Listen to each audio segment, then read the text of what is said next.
Okay, so I'm actually very surprised I didn't receive any backlash for what I did in episode 8. Yeah, remember that? Look, I'm sorry. I really shouldn't have just created new rules out of thin air like that. So, look. I'd like to update a few things related to the Super Mario Maker Logan vs. Brandon series. For one, I'd like to redo the rules. If you don't want to hear the new rules, skip to the time frame on screen. As you all know, every time the player dies, the creator gains 10 points. You should also know that the creator gains a single point for every minute the player spends on the presented level. Of course, if the player ends a level with a specific power-up or item, the creator loses a set amount of points. For more on that, check out the description. You're also aware that for every extra life gained, the creator loses 40 points. Now let's get into the changes. From now on, if the creator has to help the player in any way, the player loses 50 points. This rule can only be applied once per stream. The creator can no longer gain 10 points if the player admits that the presented level is hard. If the player admits defeat and gives up, the creator gains 500 points. The player must be able to trust the creator. That means that if the creator gives a false hint, outright lies, or purposefully takes a while when assisting the player on the level, then any points gained off of the moments of false trust will be taken from the creator. With that, all of the new rules have been changed. Now, one quick note before we start, I have updated the playlist for the series. Though the Round 1 results video was created after Episode 4, I have moved it so that newcomers will be less confused about the order of really just everything in this series. Let's jump into the results.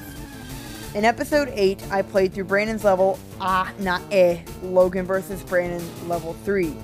Still don't understand the meaning behind the first part of the name. Maybe he'll explain it later.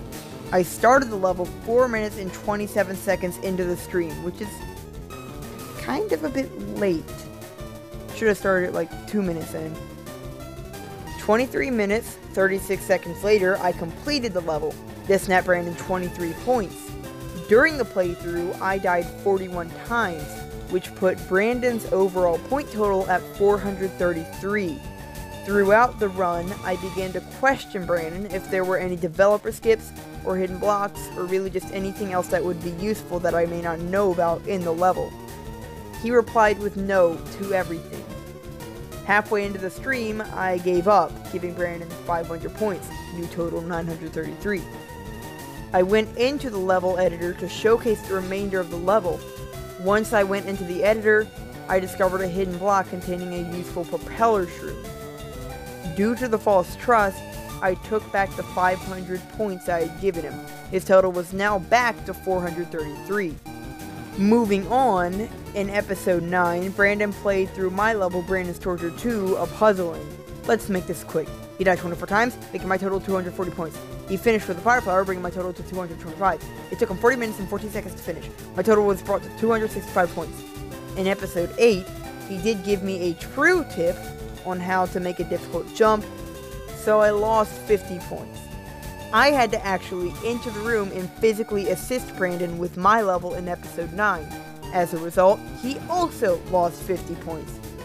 The new totals were now 383 Brandon, 215 Logan.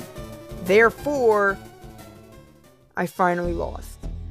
And that is very upsetting on my part. I knew that I was going to lose from the moment I just flawlessly ran through my level. I just knew that it was too easy, and that I just screwed up horribly. But whatever. But the point is, I lost, and by a whole 168 points. As of this video, the wins are 2-1. So keep trying, Brandon. Maybe you'll get ahead of me eventually. Maybe. Maybe.